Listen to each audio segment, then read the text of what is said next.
the dilemma or the problem that we have.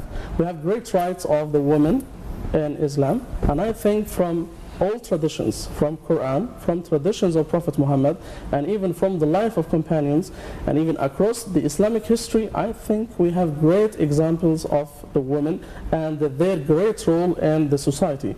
Okay, but the problem, especially now in this time, and the application of this right in some parts, for example, what happens in Afghanistan, for example, what Taliban is doing, I think it's not the image. I don't say about the best image of Islam. There is no best image of Islam. There is the image or the real image of Islam that is best. That there is no doubt of this. But the application, this is the problem. And I think, for example, if we have to talk about that, we have in Quran, for example, Islam is talking about, or Quran is mentioning lots of stories about greatest women in history. And I think the Queen of Sheba, Malikat Saba, she's called Bilqis, and her story, she was a queen of a great kingdom, and after that she was converted to monotheism and followed Prophet Solomon, and it said on the tradition that she married him. Until now in Ethiopia, they appreciated this woman and said that all the kings of Ethiopia, they are from the generation of this marriage of Queen of Sheba and Prophet Solomon.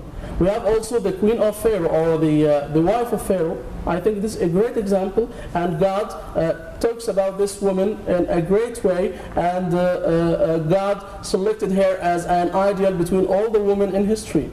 I think also, even in traditional Prophet Muhammad, the role of Khadija, Sayyida Khadija radiallahu anha, in Islam, it is a great role. And I think this is showing us a kind of sincerity and fidelity for Prophet Muhammad. Prophet Muhammad, he married her, and she was elder than him 15 years. He was 25 years, and she was 40 years. So she was dead 65 years. And she was the only woman of Prophet Muhammad. So it's great for the man that they, lots of Western historians, they talk that he likes women and all this. He spent 25 years with this woman, okay, till she is dead, and he was 50 years old, and he did not marry any woman after that. Okay. During their marriage. What? He didn't marry during their marriage. Yeah, yes, yes. So this is something, this is also to show us the value of her. Also Sayyida Aisha and her value. When Prophet Muhammad, he was asked by one of the companions, who is the best one for you? He said Aisha. And after one of between the men, he said her father. So also the role of this. Also Prophet Muhammad, he said about Aisha, this woman, she has the heart of the religion. So if you want to ask anything about Islam, ask this woman. So take your religion, take everything of the religion from this woman. And he called her as Humayra. She was very intelligent and a smart woman. Okay? And I think from even the teachings and the words of Prophet Muhammad about the woman, he said that the paradise under the feet of mothers. So what is more of this to show us the value of women? Also, there was a companion who was going to the Prophet Muhammad. He told him, who is the best one that I should deal with him, father or mother? He said what? Mother 3 times and father 1 time. This is to show the value of the woman in Islam. So I think there is no doubt of this point of view. Okay. Are the rights of women similar or different from the rights of men in Islam? The rights of women and men, yes, are they different in Islam? No, I think in the religious practice, they are exactly the same. The woman and the man, they have the same right and duties for the religious practice, for the pillars of Islam, for the prayer, the same. For fasting Ramadan, the same. For the Hajj, the same. For the zakah and the rest of all these, it is the same right for them. But for the man, he is the one who is charged of the life. The man who has the word of divorce. The one who is going to the woman to ask to engage and to marry. Okay? And the one who has the word to say the divorce. Why that? And this, on the other side, woman has lots of rights of this. I think if the man says the word of divorce, it means that he is charged of lots of things, and maybe he will go to jail. because the woman has lots of rights and he has to write lots of things on the contract of marriage, lots of rights of it. So the man every time, when even that he has the word of to divorce the woman, that he should think lots of times, okay, this to say to divorce his woman or not, because he is charged with lots of responsibilities that he should give to this woman. So it is something something so hard for him, so he should be strong in this word. If the word of divorce to the woman, I think it will be different. The woman is more emotional, okay? Every time by the emotion, maybe she's nervous in one time, and she will say, oh, divorce the man.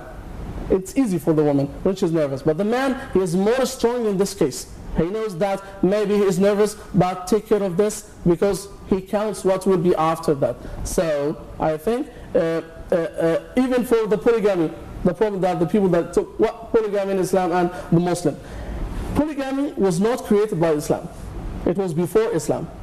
And I think for all the peoples before Islam, they had that. And I think in the Bible or in the book of the Jews, Prophet Solomon, he had 700 wives. It is in the book of the King, 700 wives and 300 concubines. Prophet David, in the Bible, it's written that he had, by the names, 8 women for him. Prophet Jacob, he had 4 women. Prophet Abraham had 4 women.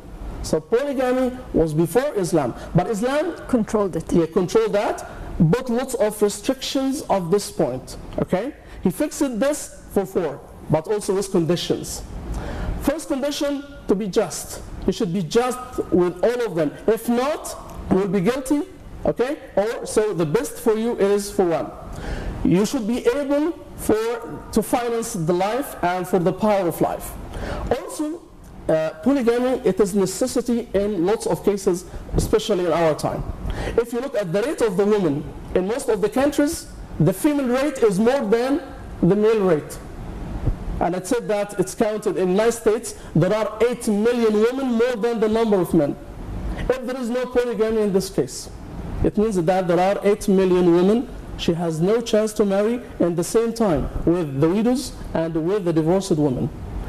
In time of wars, okay, in a country like Iraq or Russia and different, they have lots of, in Iran, lots of wars across their history. Who is killed in this war? Men. The men. What is the meaning of that? It will make imbalance between the female or the women and the men. It means that lots of women, they have no providers or no supporters of life and no marriage. So I think it is unjust for them. So in some cases, polygamy, it is a necessity for the society. Also, in another case also, they say that if the man is married a woman, and this woman, she is sterile, she does not give him a child. It's a right of the man to have this. He asks the woman to divorce, to marry another woman. It is the same right for the woman. If the man who is sterile and the woman, she would like to have a child, she can divorce in Islam without any problem. Okay, so it is the equality of that. They say, so why not women could not have another or 2 men on the same time? Could not be. Okay, a man can have 2 women, okay, and that woman cannot have the same right, because the mix of children and all this, we don't know who is the one of that one. Okay. Do we have some main verses in Quran and Hadith that show the equality between man and woman? I think we have lots of things to show that woman is more superior, more than I think in Quran, for example, we have a chapter in Quran with the name of woman, An-Nisa. We don't have a chapter in Quran, surah in Quran, with the name of men. We have also a chapter with the name of Sayyidah Maryam. Okay, so we have lots of things. Also, I think that Quran talks and mentions lots of great examples about women. I think also for the life of Prophet, we have Rufaidah. Sayyidah Rufaidah, she was the first doctor in history of Islam, and this woman, she was a doctor that she was taking care of the injured on the battles of Prophet Muhammad. We have also Sayyidah Sumayya, she was the first martyr in Islam. Okay, we have Shajar al-Dur, she was a queen of Egypt more than 1,000 years ago. We have a queen in an Islamic country like that, and even now in some Islamic countries we have women that they are on the power. So I think from all this, Islam does not limit the life of women, but the problem and the application of this in some kind or some groups of Muslims, that they give a bad image of that of these teachings of the woman. Okay, are there serious attempts to correct these misunderstandings? I think we should do this, and this is every time the role of our official establishment. I think Al-Azhar, with its what I say that is more moderate more than any other establishment. Azhar is the official establishment of Islam, and I think the lighthouse. So this is the role of Azhar, and even from the Muslim themselves and the Daya, they should show the real teaching and the real image of women in Islam. Dr. Ismail Hamid, Islamic researcher, thank you so much for being with us. Thank you. Thank you. It's always a pleasure having you. And this brings us to the end of this morning's edition of Breakfast Show. And don't forget to join us again tomorrow, same time, and more on The Breakfast Show. So stay tuned for more coming up on Now TV.